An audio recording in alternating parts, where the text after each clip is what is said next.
Halo semuanya, kembali lagi bersama saya Ratih di Mami Beluga Investing. Sambil menunggu musim dividen, saya memulai seri LQ45 yang membahas saham-saham yang terindeks LQ45. LQ45 adalah indeks saham di Bursa Efek Indonesia yang berisi 45 saham yang tinggi dari sisi kapitalisasi pasar dan likuiditas. Kali ini saya membahas 3 perusahaan properti di LQ45, yaitu 1. PT Bumi Serpong Damai Tbk dengan kode saham BSDE. 2. PT Ciputra Development Tbk dengan kode saham CTRA. Dan PT Pakuwon Jati Tbk dengan kode saham PWON. Nah, secara singkat dari segi harga, ketiga perusahaan ini sedang mahal. Jadi saya belum tertarik untuk mengkoleksi saham-saham ini. PWON mungkin lebih menjanjikan daripada dua lainnya, tapi kita masih tunggu apakah dia bisa mengatasi dampak pandemi. Oke, gimana saya sampai ke kesimpulan tersebut? Ikuti terus analisa saya sampai akhir. Disclaimer ya, ini video amatir dengan riset amatir, tujuannya untuk mendokumentasikan perjalanan saya untuk belajar mengenai investasi saham dari awal. Kalau yang punya masukan, silahkan tulis di komentar. Apa yang saya kemukakan di channel ini jangan dianggap sebagai nasihat keuangan. Mohon melakukan risetnya sendiri sebelum buat keputusan keuangan dan investasi. Oh ya, jangan lupa untuk subscribe ya, like atau dislike juga boleh, supaya saya lebih bersemangat untuk membuat video-video seperti ini. Silahkan tulis di kolom komentar untuk request analisa perusahaan tertentu. Oke, sekarang kita lanjut ke profil perusahaan. Oke, sekarang profil singkat dari BSDE atau PT Bumi Serpong Damai Tbk. Perusahaan ini didirikan di tahun 1984. Perusahaan ini dikenal sebagai pengembang kota mandiri. Nah, apa itu kota mandiri? Kalau dari pengertian saya, kota mandiri yang dimaksud di sini adalah kawasan yang dikembangkan menjadi kota dengan semua fasilitas yang diperlukan. Jadi BSDE mengembangkan suatu wilayah bukan cuma perumahannya, tapi juga fasilitas-fasilitas pendukungnya. Misalnya seperti sekolah, klinik kesehatan, rumah sakit, perkantoran, dan sebagainya. Saat ini, perusahaan atau BSDE beroperasi sebagai bagian dari Sinarmas Land. Nah, menurut laporan keuangan tahun 2019, pemegang saham tertingginya adalah PT Paraga Artamida dengan 26,57%, disusul oleh PT Eka Sentra Usaha Maju dengan 25,01%. Sedangkan 47,08% dari sahamnya beredar di masyarakat dan 1,34% disimpan dalam bentuk treasury stock. Sekarang lanjut ke CTRA atau PT Ciputra Development Tbk. Perusahaan ini didirikan di tahun 1981 oleh Dr. Honoris Causa Insinyur Ciputra dengan nama PT Citra Habitat Indonesia. Jadi CTRA ini 3 tahun lebih tua daripada BSDE ya. Oke, CTRA bergerak di bidang properti residensial dan komersial. Tahun 1994 dia melantai di Bursa Saham Indonesia. Dari laporan tahunan tahun 2019, pemegang saham terbesar CTRA adalah PT Sang Pelopor dengan besar 46,96%. Sedangkan sisanya beredar di masyarakat. PT Sang Pelopor sendiri dimiliki oleh keluarga pendiri, yaitu keluarga Ciputra. Sekarang lanjut ke PWON atau PT Pakuwon Jati Tbk. Perusahaan ini didirikan pada tahun 1982. Jadi PWON setahun lebih muda dari BSDE dan 2 tahun lebih tua dari CTRA. Bisa dibilang mereka satu angkatan ya jadinya ya. Dekat-dekat tahun pendiriannya. Oke, awal mulanya PWON didirikan untuk membangun Tunjungan Plaza 1 yang konon katanya adalah pusat perbelanjaan modern pertama di Surabaya. Tahun 2008, Pakuwon Jati memperluas area bisnisnya dengan rebranding sebagai developer kota mandiri. Jadi bidang usahanya miriplah dengan BSDE dan CTRA. Pakuwon Jati Tbk mulai diperdagangkan di bursa saham dari tahun 1989 dengan kode saham PWON. Dari laporan tahunan 2019, pemegang saham terbesar PWON adalah PT Pakuwon Artaniaga sebesar 68,68%. Dan kemudian sisanya beredar di masyarakat sebesar 31,3%. Oke, begitu sedikit profil dari masing-masing perusahaan. Sekarang kita lanjut ke EPS atau earning per share atau laba per saham. Oke, kita lihat di layar sekarang ya. Di sini saya plot laba per saham masing-masing perusahaan dari tahun 2008 sampai dengan tahun 2020.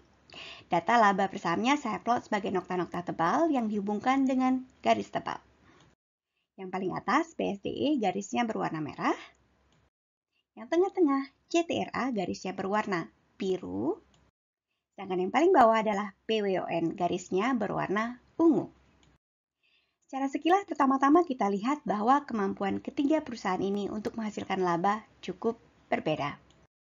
Tahun 2014 sepertinya tahun yang baik untuk ketiga perusahaan ini.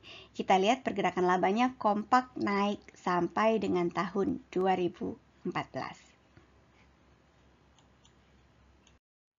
PWN mungkin belum selesai pertumbuhannya, karena kita bisa lihat ada pola peningkatan dari tahun 2015 ke tahun 2019. Dan kita tahu tahun 2020 adalah tahun pandemi, jadi penurunan laba PWN di tahun 2020 kita bisa anggap sifatnya spesial. Bukan PWN saja, tahun 2020 bukanlah tahun yang baik bagi BSDE juga. Kita bisa lihat penurunan laba drastis di BSDE dan PWON di tahun 2020. Laba BSDE turun drastis dari kisaran Rp150 per saham di tahun 2019 ke belasan rupiah per saham di tahun 2020. Kemudian PWN juga turun drastis dari kisaran 50-an per saham di tahun 2019 ke angka 20-an rupiah per saham di tahun 2020.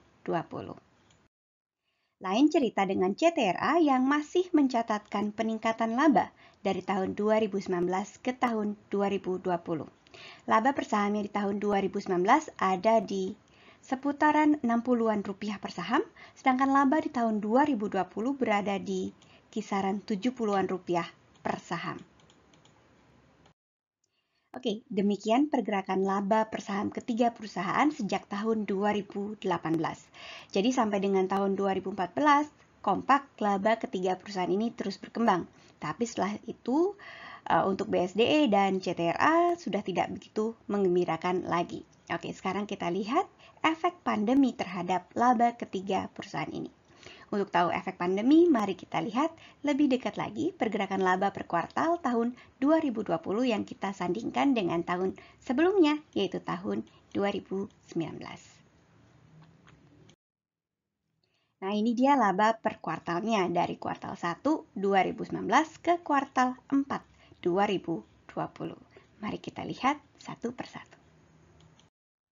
Kita mulai dari BSDE. Di tahun 2020, BSDE mencatatkan kerugian di 2 kuartal. Noktahnya 2 kali berada di bawah garis hijau putus-putus, yang itu artinya garis EPS 0, yang artinya perusahaan tidak mencatatkan laba. BSDE mencatatkan kerugian di kuartal kedua dan keempat tahun 2020. Kemudian CTRA tidak sempat mencatatkan rugi di tahun 2020, tidak seperti BSD.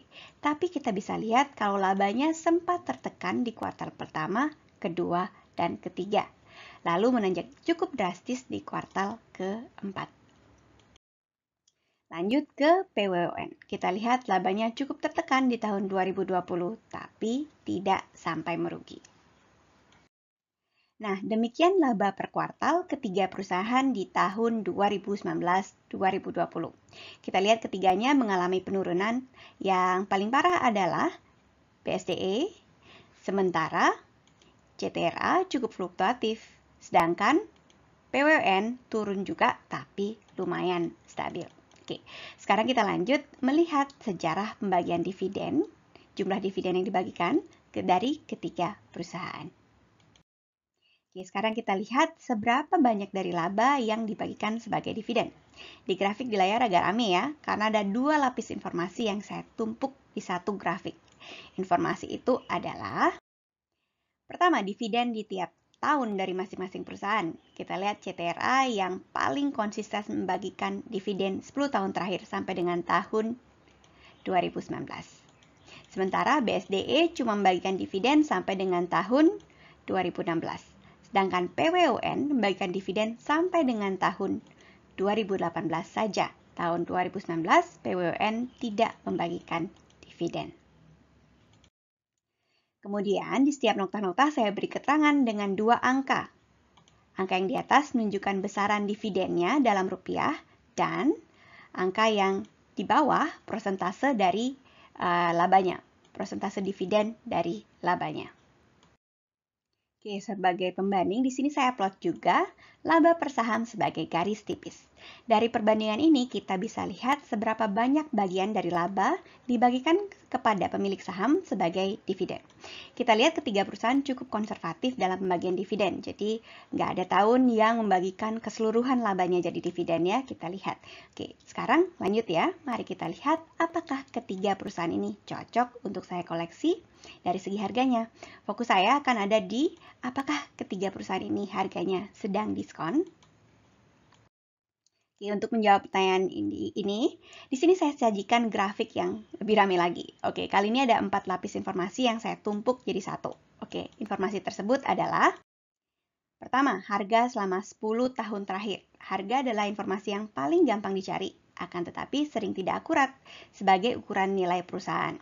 Untuk lebih membantu saya menilai suatu perusahaan, saya tampilkan lapisan informasi kedua, yaitu laba. Di sini saya tambahkan laba perusahaan yang di-annualize dikalikan 10, atau harga di mana price to earning ratio-nya 10. Informasi tersebut saya plot sebagai garis hijau putus-putus. Saya biasanya pakai garis ini untuk menentukan harga saham suatu perusahaan itu sedang murah atau mahal, lagi diskon atau enggak. Untuk perusahaan yang sudah mapan, harganya saya anggap murah atau lagi diskon, atau layak untuk dibeli kalau berada di bawah garis hijau. Kebalikannya, perusahaannya agak mahal kalau harganya di atas garis hijau putus-putus. Oke. Mirip dengan PE ratio, kalau beli sahamnya di bawah garis hijau putus-putus, maka ada kemungkinan saya sudah balik modal dalam waktu 10 tahun. Harga di PE ratio 10 ini ya, murah atau enggak dengan menggunakan PE ratio ini lumayan subjektif ya, jadi suka-suka. Kalau misalnya target ingin balik modal dalam 5 tahun, bisa diplot garis di harga di PE 5. Oke, buat yang perlu pengingat apa itu PE, video saya yang menjelaskan tentang PE saya cantumkan, PE ratio ya, saya cantumkan di bagian deskripsi. Oke, lanjut. Kemudian lapisan ketiga adalah harga di PE ratio 15. Oke, di grafik ini saya plot sebagai garis kuning putus-putus. Kalau harga sahamnya melewati garis ini, saya anggap harganya sedang mahal. Lapisan terakhir adalah harga di PE ratio 20. Seperti lampu lalu lintas, di mana kalau harga saham sampai tembus garis ini, saya kasih nama harga borju. Artinya sahamnya sedang kemahalan banget menurut standar saya. Sekarang mari kita lihat harga ketiga perusahaan terhadap ketiga indikator PE ratio tadi. Saat ini sepertinya ketiga perusahaan sedang kemahalan karena harga ketiganya sedang melampaui garis borju atau harga di PE ratio 20. Dilihat dari kemampuannya mencetak laba, sepertinya ketiga perusahaan ini sudah bukan high growth lagi. Jadi mungkin lebih baik cari perusahaan lain saja. Bagi saya harga wajar untuk BSDE adalah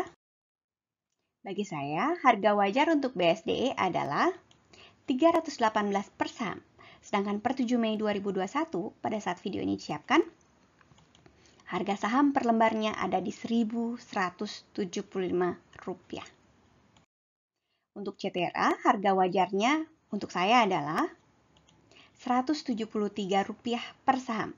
Sedangkan per 7 Mei 2021, pada saat video ini disiapkan, harga saham per lembarnya ada di Rp1.175. Untuk PWN, harga wajarnya menurut saya adalah Rp166 per saham. Sedangkan per 7 Mei 2021, pada saat video ini disiapkan, harga saham per lembarnya ada di Rp510. Jadi kita lihat ya, untuk ketiga perusahaan ini harganya sudah sangat kemahalan.